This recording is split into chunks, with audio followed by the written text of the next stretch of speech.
സൗദിയിലെ ജയിലിൽ നിന്ന് മോചിതനാകുന്ന കോഴിക്കോട് സ്വദേശി അബ്ദുൾ റഹീമിന് വീട് നിർമ്മിച്ചു നൽകുമെന്ന് വ്യവസായി M A Yusuf Ali 24 chief editor R Sreekandan നായർക്ക് നൽകിയ അഭിമുഖത്തിലാണ് പ്രഖ്യാപനം. യമനിൽ വധശിക്ഷയ്ക്ക് വിധിക്കപ്പെട്ട് ജയിലിൽ കഴിയുന്ന നിമിഷപ്രിയയെ മോചിപ്പിക്കാൻ ശ്രമം തുടരുകയാണെന്നും എം എ യൂസഫ് അലി പറഞ്ഞു. അഭിമുഖത്തിന്റെ പൂർണ്ണരൂപം നാളെ രാവിലെ 8:45-ന് 24 സംപ്രേഷണം ചെയ്യും.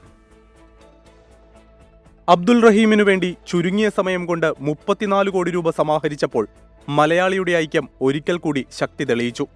നടപടിക്രമങ്ങൾ പൂർത്തിയാക്കി തിരിച്ചെത്തുന്ന അബ്ദുൾ റഹീമിന് വീടൊരുക്കുമെന്ന് വ്യവസായി എം എ യൂസഫ് അലി.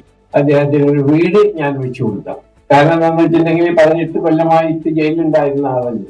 അപ്പൊ ഇനി ജീവിതം ബുദ്ധിമുട്ടുണ്ടാവുമ്പോൾ അതിനുവേണ്ടി അദ്ദേഹത്തിന് ഫർദർ കാര്യങ്ങൾക്ക് വേണ്ടി ഞാൻ ഒരു വീട് വെച്ചു കൊടുക്കാം.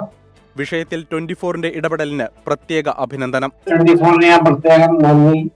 നിങ്ങൾ വെറും രാഷ്ട്രീയവും തല്ലും തകരാറും കൊലയും മാത്രമല്ല, ഇങ്ങനത്തെ നല്ല കാര്യങ്ങളും ചെയ്തത് എനിക്ക് വളരെയധികം സന്തോഷപ്പെട്ടു. പ്രത്യേകിച്ച് എസ്കിയോട് പേഴ്സണലായിട്ട് you are A very dear friend of mine. Personally ഞാൻ അതിൽ താങ്ക്ഫുൾ ആണ്. യമനിൽ വധശിക്ഷയ്ക്ക് വിധിക്കപ്പെട്ട് ജയിലിൽ കഴിയുന്ന നിമിഷപ്രിയയെ മോചിപ്പിക്കാനാകുമെന്നാണ് പ്രതീക്ഷയെന്നും എം എ യൂസഫ് അലി പറഞ്ഞു. ഞാനും കേന്ദ്ര ഗവൺമെന്റും ഒരുമിച്ച് ആ കാര്യത്തിന് വേണ്ടി ഏത് നിലയ്ക്ക് നമ്മൾക്കത് സോൾവ് ചെയ്യാം എന്നുള്ളതിനെ പറ്റി ഞങ്ങൾ പരിശ്രമിച്ചുകൊണ്ടിരിക്കുകയാണ്. PVR-ഉം ഫെഫ്കയും തമ്മിലുള്ള പ്രശ്നം പരിഹരിക്കാൻ ഇടപെട്ടത് മലയാള സിനിമയെയും പ്രേക്ഷകരെയും ഓർത്താണെന്ന് എം എ യൂസഫ് അലി വ്യക്തമാക്കി. PVR ഉടമയുമായുള്ള സൗഹൃദം ഗുണം ചെയ്തു.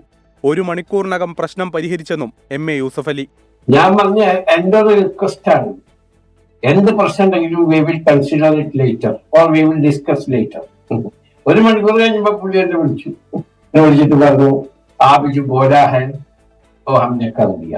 അഭിമുഖത്തിന്റെ പൂർണ്ണരൂപം നാളെ രാവിലെ 8:45-ന് 24 സംപ്രേഷണം ചെയ്യും. News desk 24.